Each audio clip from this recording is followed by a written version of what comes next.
Hello, we're finally doing Eclipse Navy Strength.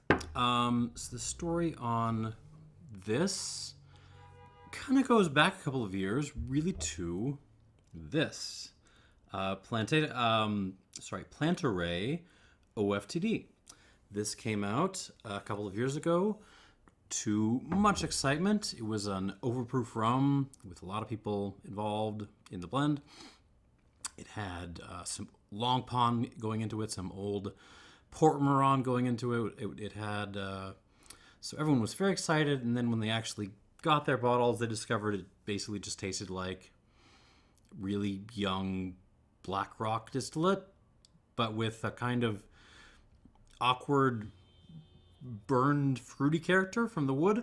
And that made it, at least my palate, sort of awkward in cocktail. So, basically just another case in point of Maison Ferrand having a product that is super duper hyped and super duper anticipated, and then when it actually lands, not so much. But there was still like a potential reason to buy this, right? And that reason was if you wanted a high strength, young, inexpensive Bajan or Bajan dominant rum, like this was your option. Like there was nothing else out there. There was no Dorley's barrel proof. There was no, there was a cocked spur overproof, I think, but that was unaged. I think it's still unaged. So there was no other competition out there.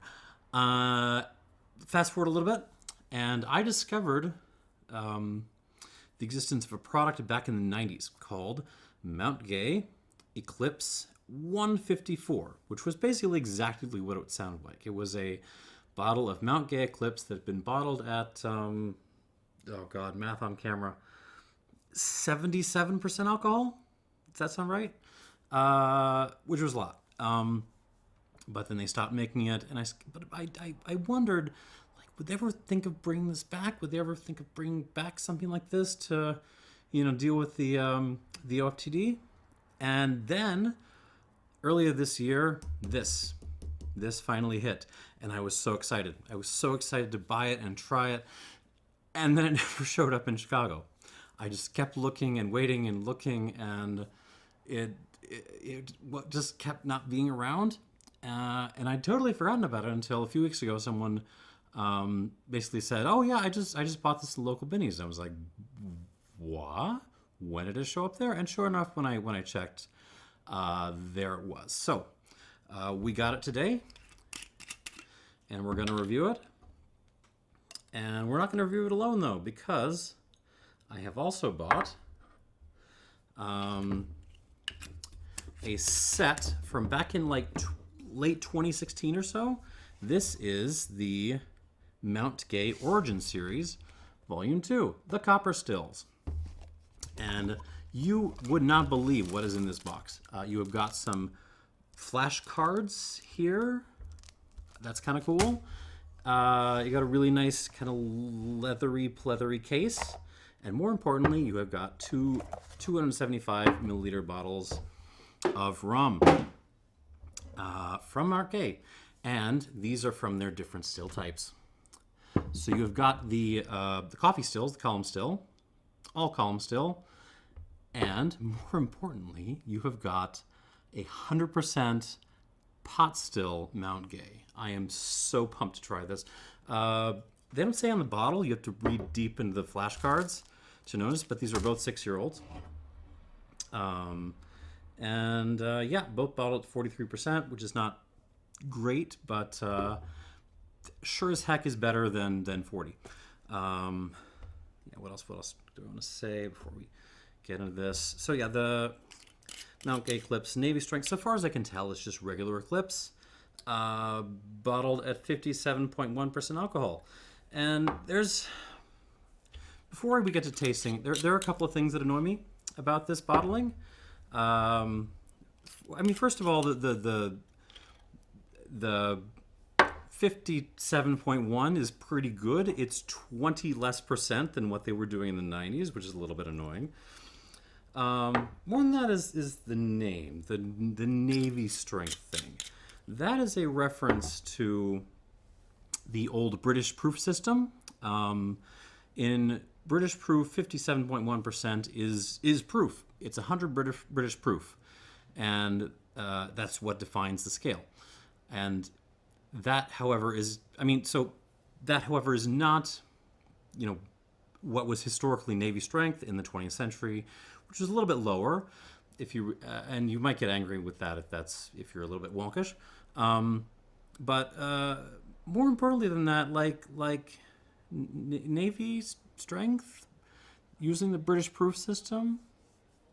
I mean, I know Mount Gay in particular has a connection to sailing, and that's kind of cool. But Barbados declared independence from Britain close to 60 years ago or so. A couple of years ago, they even voted to remove the Queen and the royal family from the symbolic position of head of state. Not even Canada has done that yet. So, I mean, Mount Gay is this iconic, Bajan rum brand. I know they're owned by Remy Cointreau. I mean, they're French. They shouldn't have any love for the British either. Why in the heck would they name this thing with reference to the British Royal Navy? I for years have been, pushing people towards just if it's just a strong rum, just call it a strong rum. Call it a very strong rum. I feel like Sunset is way ahead of the rest of the crowd on this. You could even call it Bajan strength. That's better than Navy strength. Just put a big Navy and Trident flag on there. That, show what you got. I mean, you don't need to pander to the kind of, I don't know, colonialist nostalgia that you think the rum drinking crowd might have. I mean, it's it annoys me a little bit. It annoys me a little bit. But I'm going to try to judge all these rums, and particularly this one, as objectively as I can. So let me shut up and we'll get to tasting, okay? We're going to start off with the Copper Column, which is a 43%, 100% column distilled Mount Gay. Let's see what we got here. These just popped up at Binny's a couple of months ago. I don't know. Someone found them in a warehouse somewhere. I have no idea. 6 years old. First reaction. It smells like floral RC Cola. It actually reminds me of there was a Trinidad rum independent called Scarlet Ibis that I reviewed a couple of years ago. This kind of reminds me of that on the nose. Just dump a whole bunch of flowers into your RC Cola, and that's basically what this smells like. Also some rose water, banana peel, vanilla, absolutely vanilla, white pepper. There's a little touch of rubber cement in here, which is absolutely not uncommon on column still rums. Touch of clove, maybe a little bit of like a cooked tobacco note, like a stove Virginia, black Virginia kind of note. That's pretty much it. I mean, it's a nice nose. But it's a pretty simple, unchallenging nose.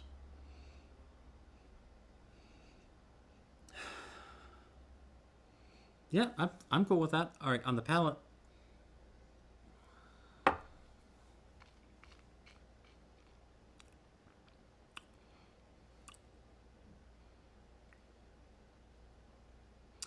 Again, also kind of simple and unobjectionable. I'm gonna come to full conclusions after I throw some more water in this. But my first thought is if this was on the shelf at this bottle in a 750 on the shelf for 20, 25 odd bucks or so, I could probably recommend it. It's not my favorite rum in the world, but as an example of this style, this kind of like continuously distilled American oak matured, broadly Cuban style of rum, this is okay. I think this this does a lot better than some of the other stuff in that category. I think the 43%, that extra 3% is kind of helping this a lot. Still not my favorite, but it. Let me try. Let me get some more notes on the table. Sorry. Mm-hmm.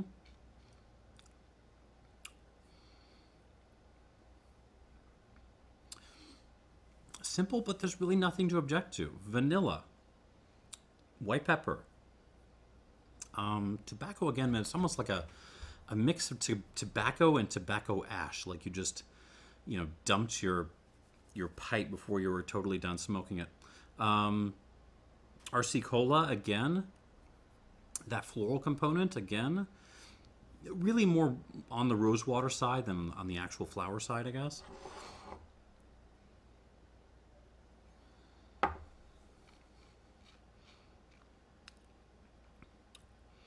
Yeah, there's a kind of almost industrial thing on the Amontillado, actually.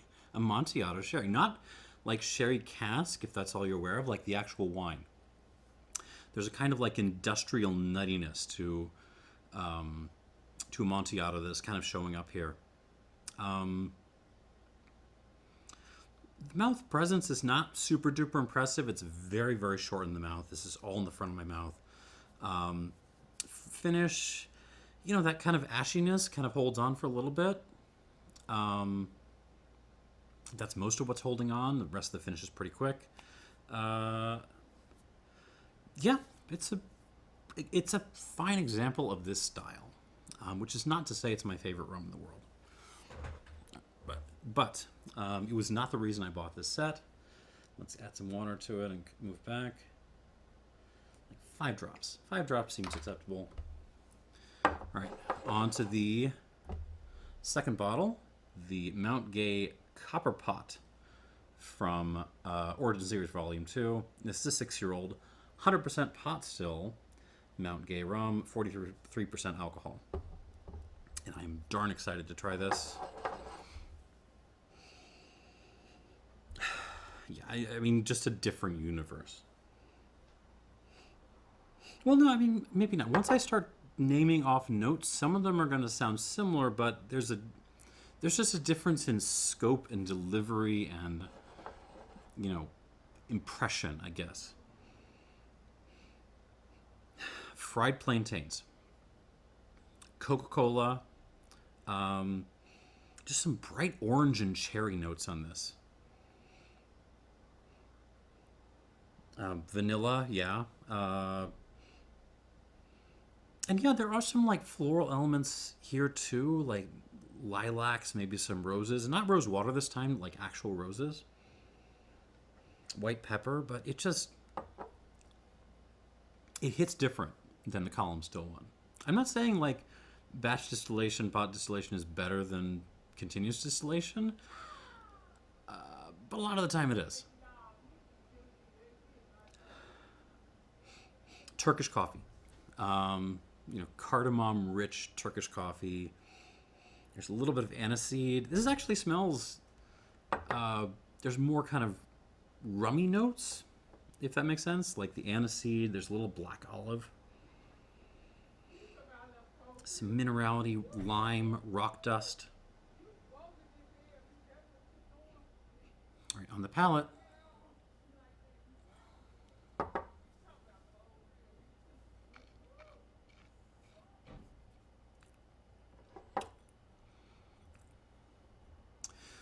Mouth length is still kind of short. It's still mostly all in the front of the mouth, but it's just way more punchy and complex.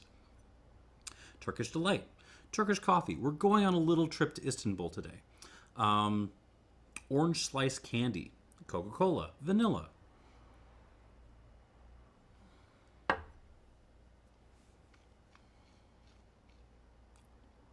Some plantains, black pepper. Has like wet stones. Very similar to the nose, actually. Black olives, sea salt, fennel. A little bit of like a basil thing in there. Bordering on like mint tea, but I think it's more like basil. Actually, there's like a sweet tea kind of thing going on, like good old-fashioned southern sweet tea. And a kind of punchy, peppery, like clove and nutmeg driven kind of finish.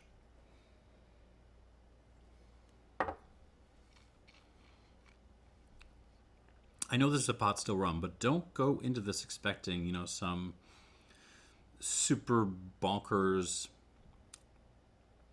you know, Hamden-y, Trelawney-esque funk bomb at all. This is much more clean. I don't think there's any dunder, any nothing going into the still aside from fermented molasses. I think they're keeping it as clean as possible. I mean, you know, there's, you know, that's a little bit reminiscent of maybe like a Worthy Park or something, or like the cleaner side of Clarendon, but it's just a very kind of floral, clean, fruity, aromatic example of a pot still rum, and I'm kind of enjoying it. Is the presentation holding it back a little bit? Yeah, but still.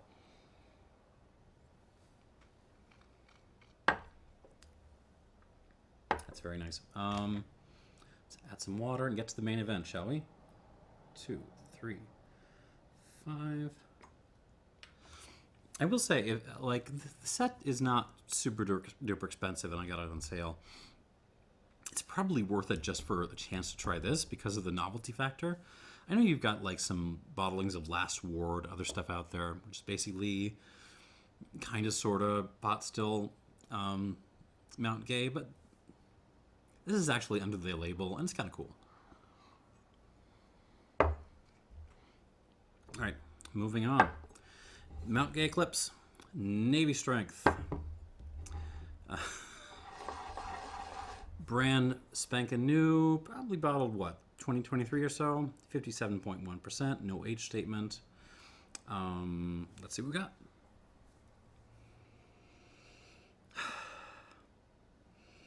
And on the nose, the extra strength is, it's really obvious. This is just bigger. When I first opened this bottle, it was, it went a little aggro on me. It's just kind of like, there was just a lot of kind of raw alcohol attacking. It took me a while to kind of, it was only my second or third dram on this when I really started to pick up on, oh, this is actually kind of nice. So bear that in mind. I'm not sure if it's like oxidization happening, you know, neck pour sorcery, but you may want to give this a bit before you sort of take judgment on it. It really does smell like a stronger version of some kind of combination of these two. So we're getting banana peel, but also like that fried plantain thing. Wet rocks, rose water, but also like some field flowers, RC Cola, something orangey, but oh, Grand Marnier. It smells like Grand Marnier. Vanilla, black pepper. There's some like musty old tea bags in there, like, you know, some Lipton's bags that you brewed, you know, like 2 days ago and you haven't taken them out of the pot yet. Lime peel, and some tobacco notes, but more like a mix of different tobaccos. There's some like darker stoved Virginia in there, but also some fresher stuff.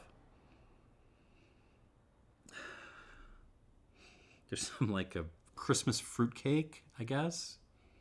Yeah, fruitcake. A little cinnamon in there.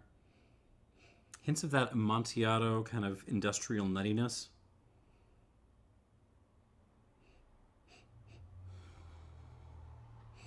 Again, not super duper mega complex, but it smells like we're introducing some elements from the pot still one into the column still one, which, by the way, is exactly what's going on.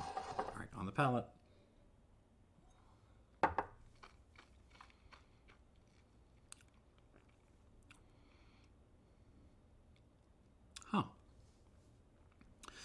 So you would expect there to be much, much more mouth presence on this thing at 57 odd percent alcohol versus these at 43. And there is, but not by much. This is still very short in the mouth. It's still very forward. Finish is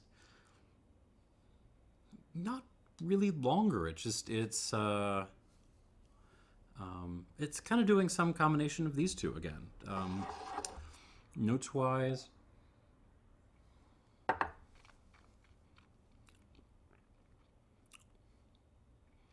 this is growing on me. At first, I really didn't. I really was not a fan, but it's growing on me. Arce Cola, black pepper. There's like a caramel thing in there, like not like the candies, but like fresh caramel syrup, vanilla, banana peel, some clove, some like cinnamon, little cardamom pod in there, allspice.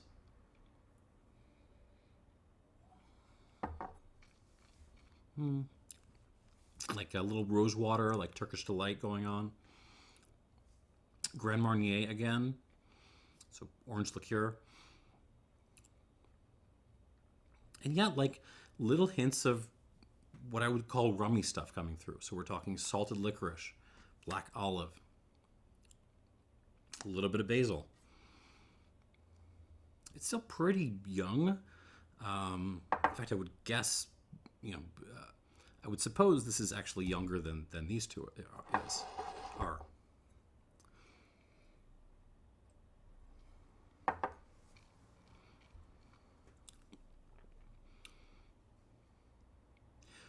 Yeah, it's punchy. It certainly has a certain aggression due to the strength, although would I take another 20% on this? Could it handle it? Yeah, absolutely. But it is, kind of shortish in the length and in the finish. So let's give that some water and we'll come back to it. 1 squirt, 2 squirts, 3, 4. 4 might be enough.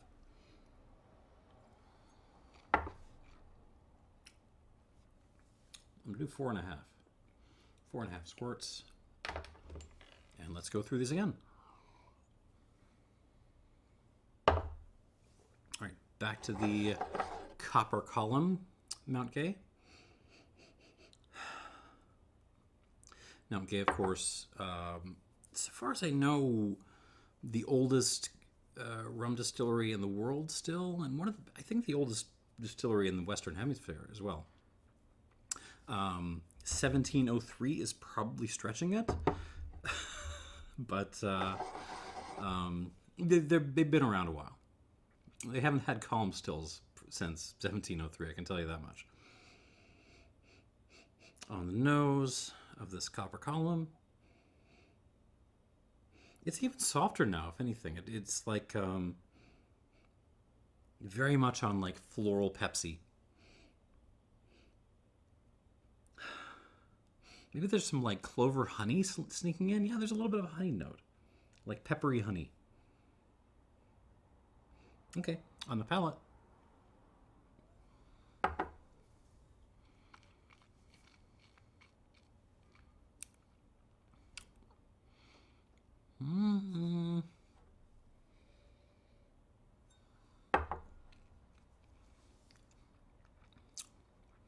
Water brings a little bit of a raw ethanol note out.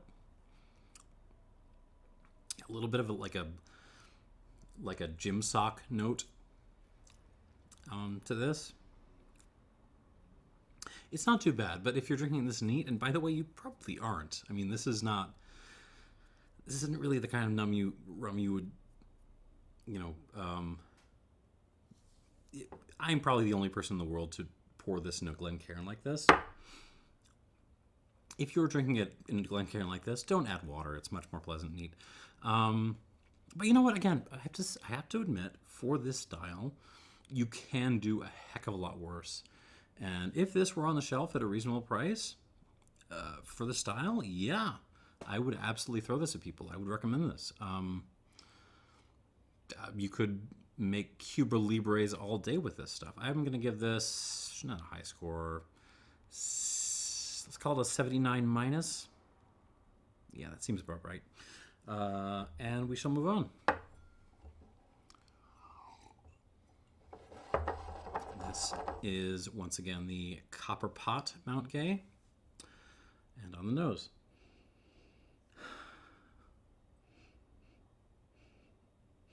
Yeah, this is fun. Especially if you're used to Jamaica, as I admittedly am. It's just a really fun change-up to have something molasses-based off a pot still, which is just this squeaky clean. With water, it gets like intensely limey, orangey. I can't tell if I like it more. It's fruitier, but I don't know if it's better. It's different. On the palate.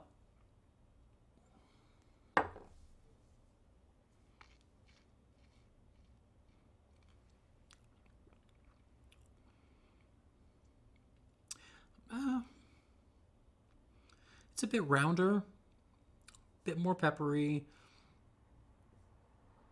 Not really developed to any significant degree from what it was when I tried it neat. I like this. Like, this is definitely good. Definitely worth a shot if you get to try it. It is. Not gonna lie. It's sort of hampered by the presentation. I wish they'd bottled this a little bit stronger than 43, but yeah, I'm a fan. 84 points.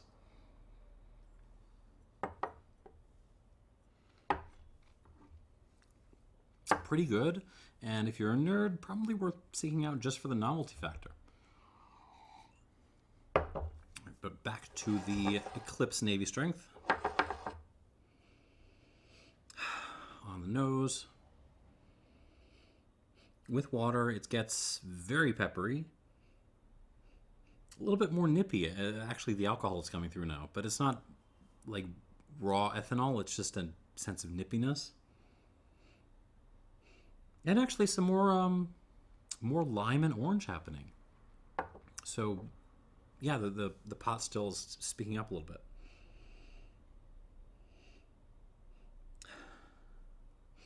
Okay, on the palate.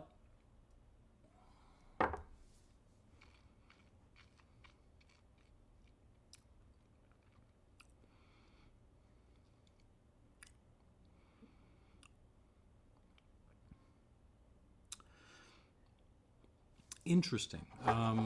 So let me have one more try.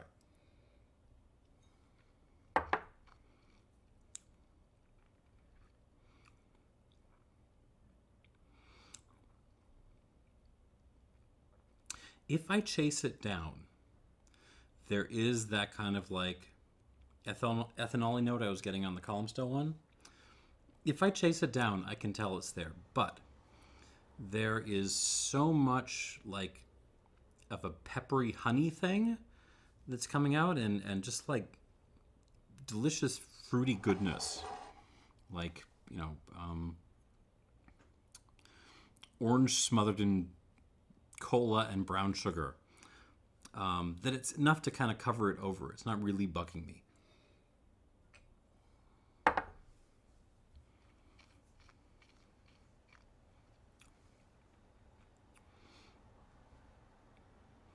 I do like the pot still more, but this is pretty dang good. I'm going to give this 83 points. And for the price, I mean, I think this is under $30 in most places. I think this is worth a grab. You know, is it what I had wished for? No, I wish it had 20 extra % of alcohol. I wish it had a slightly less, you know, referencing the British Navy kind of name, but it's absolutely a lovely little rum, and I think it removes the last reason to buy this stuff. So that is going back into deglazing duty. And yeah, thanks for watching. What was the lineup here? The Copper Column, Mount Gay. 79 minus. decent example of the breed if you need something like this in your cabinet, or if you just get it as a bonus, when you really want to buy this. 79 minus, it doesn't like water. The Mount Gay Eclipse Navy Strength, 83, flat. Probably more oriented towards cocktailing, but there's some good stuff in here. And lastly, the Copper Pot Mount Gay, 84 points. Again, it might be worth buying this little box with the flashcards in it just to be able to try this. 84 points. Thanks for watching, and cheers.